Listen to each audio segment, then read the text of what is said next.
Hi friends, అందరూ ఎట్లున్నారు? మంచిగున్నారు గదా! నేను గూడా మంచిగున్నా. మీ సపోర్ట్ ఉంటే ఇంకా మంచిగుంటా. సపోర్ట్ ఇష్టోళ్ళందరికి గూడా పేరు పేరున ధన్యవాదాలైతే చెప్తానా. ఇయ్యాలైతే పిల్లలకు బ్రేక్‌ఫాస్ట్ రెసిపీ మంచి హెల్తీ కేక్ చేసి చూపిత్తానా. ఏంది బ్రేక్‌ఫాస్ట్ రెసిపీ కేకు హెల్తీ ఏందనుకుంటారు గదా! ఖచ్చితంగా హెల్తీనే. అది ఏందన్నది ఈ వీడియోలో షేర్ చేసుకుంటా. పిల్లలకు స్నాక్‌గా ఇవ్వచ్చు. దాంతో పాటు బ్రేక్‌ఫాస్ట్‌కి గూడా ఇయ్యొచ్చు. ఇక్కడైతే నేను రెసిపీలకైతే పోతానా. ఫస్ట్ అయితే ఓట్స్ తీసుకుంటానా. పిల్లలు ఓట్స్ తినమంటే అస్సలు తిననే తినరు. ఇది కొంచెం చప్పగుంటది. అంతే గాకుండా గ్రీజీగుంటది గాబట్టి పిల్లలు ఇష్టంగా తినరు. అయితే ఇట్లా జేసి పెట్టండి. పిల్లలు ఓట్స్ ప్యాకెట్ మొత్తం ఖతం జేత్తరు. ఇక్కడైతే మనం రెసిపీలకైతే పోదాం. ఫస్ట్ ఒక కప్పు నేను ప్లెయిన్ ఓట్స్ అయితే మిక్సీలో తీసుకున్నా.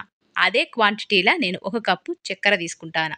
మీరు చక్కెర పౌడర్ గానీ, లేకపోతే బెల్లం తురుము గానీ ఏసుకోవచ్చు. ఇంకా హెల్తీగా చేయాలనుకుంటే బెల్లం తురుము గూడా 1 కప్ యాడ్ జేయొచ్చు. పిల్లలు స్వీట్ ఎక్కువ తింటారు గాబట్టి మీరు సరికి సరి తీసుకోండి.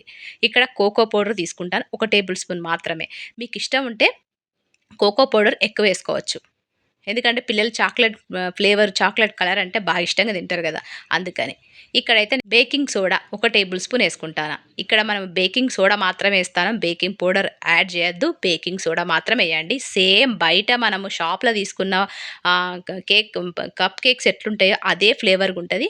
మీరు ఖచ్చితంగా ట్రై చేయండి. మీ పిల్లలు ఇష్టంగా తింటారు. మీ పిల్లలు అసలు గుర్తే పట్టరు ఇంట్లో చేసిందంటే. ఈ విధంగా అన్ని ఇంగ్రీడియెంట్స్ వేసుకొని మిక్సీ అయితే పట్టేసుకుందాం. మిక్సీ పట్టేసుకున్న తర్వాత మన ప్రాసెస్ అయితే వేరే ఉంటది. అది మీకు చూపిస్తా. ఇక్కడైతే నేను మిక్సీ అయితే పట్టేసుకున్నా. మెత్తగానే మిక్సీ పట్టుకోవాలంటే మెత్తగా మిక్సీ పట్టుకుంటేనే మన కేక్ అనేది ఫ్లఫీగొస్తది. ఈ విధంగా మిక్సీ పట్టుకున్న తర్వాత మనం ఇందులో కొద్దిగా అంటే ఒక 2-3 టేబుల్ స్పూన్ల ఆయిలేసుకుంటాను. దాంతో పాటు పాలు, పాలు మనకు హాఫ్ కప్పే పడతాయి. ఈ విధంగా పాలేసుకొని మనము మరొకసారి మిక్సీ అయితే పట్టేసుకుందాం. ఈ విధంగా మిక్సీ పట్టేసుకున్న తర్వాత రెసిపీలకైతే పోదాం. సింపులే మనకు ఒక 2-5 నిమిషాల్లో అయిపోతది. మిక్సీలో కలపడమే అంతే మనకింకా కేకును మళ్ళా సెపరేట్‌గా కలపాల్సిన అవసరం అయితే లేదు.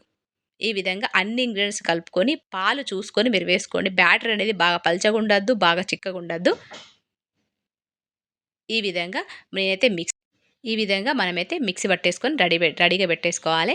ఇక్కడైతే నేను కేక్ కప్స్ తీసుకున్న. దానికి కొద్దిగా ఆయిల్ రాసిన. ఈ విధంగా బ్యాటర్ అనేది బాగా పల్చగుండాలి.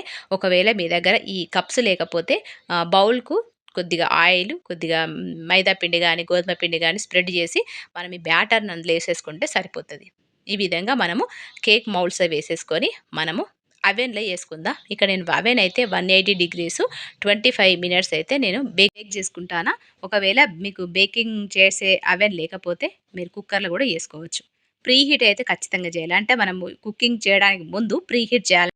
అంటే కుక్కర్‌ను వేడి చేయాలి కొద్దిగా ఒక 10 నిమిషాలు. ఆ తర్వాత మనము ఈ మౌల్డ్స్ అయితే పెట్టేసుకోవాలి. అంటే కేక్ తయారు చేసుకునే ప్లేట్‌లో పెట్టేసుకొని మనం కేక్ చేసుకుంటే రెడీ అయిపోతది. సింపుల్‌గా 2-5 నిమిషాలు అయిపోయే మనకైతే కేక్ అయితే రెడీ అయిపోతది. మా పిల్లలకైతే స్కూల్‌లో ఇచ్చిన. మా పిల్లలు వాళ్ళ స్కూల్‌లో ఫ్రెండ్స్, వాళ్ళ టీచర్స్ అందరూ గూడా ఇది బయట నుంచి తీసుకొచ్చినవని జెప్పి అన్నారంట. లేదు మేడం మా మమ్మీనే జేసిందన్నా గూడా వాళ్ళు వినలేదట. అంత పర్ఫెక్ట్‌గా వస్తది. మీరు ఖచ్చితంగా ట్రై జేయండి. ఈ విధంగా పిల్లలకు బయట ఫుడ్ ఇయ్యకండి. బయట కేకులు గూడా ప్రిపేర్ చేయకండి. మనమే కష్టపడి పిల్లలకి జేసి పెడితే పిల్లలు హెల్తీగా తింటారు, హెల్తీగుంటారు. ఈ విధంగా అయితే ఉంటది. ఇక్కడైతే నేను కేక్స్ మీద కొద్దిగా కాజు, బాదం ఏసుకున్న. ఎందుకంటే మనకు తినేటప్పుడు క్రంచీ ఫ్లేవర్ అనేది క్రంచీ టేస్ట్ అనేది వస్తది. ఇక్కడైతే మనకైతే కేక్స్ అయితే పర్ఫెక్ట్‌గా బేక్ అయిపోయినాయి. ఇక్కడైతే రెడీ అయిపోయింది మన కేక్ అయితే. ఇంకా పిల్లలకు ఈరోజు నేను బ్రేక్‌ఫాస్ట్‌గా కేక్స్, నువ్వుల లడ్డూలైతే ఇచ్చేత్తానా. ఇట్లయితే ఉంటది. మన పిల్లలకు మన చేతుల్లో చేసిన ఫుడ్‌ని మాత్రమే ప్రిపేర్ చేయండి. ఆహ్, అవే పెట్టండి. బయట ఫుడ్‌లు పిల్లలకి ఇయ్యకండి. ఇట్లయితున్నది. ఇయాల కేక్ రెసిపీ మీకు నచ్చిందనుకుంటానా. ఇంకా రేపటి వీడియోలో మంచి రెసిపీతో మిమ్మల్నయితే కలుస్తా మరి. ఇగ అంతవరకు ఉంటా మరి. నమస్తే. సెలవు.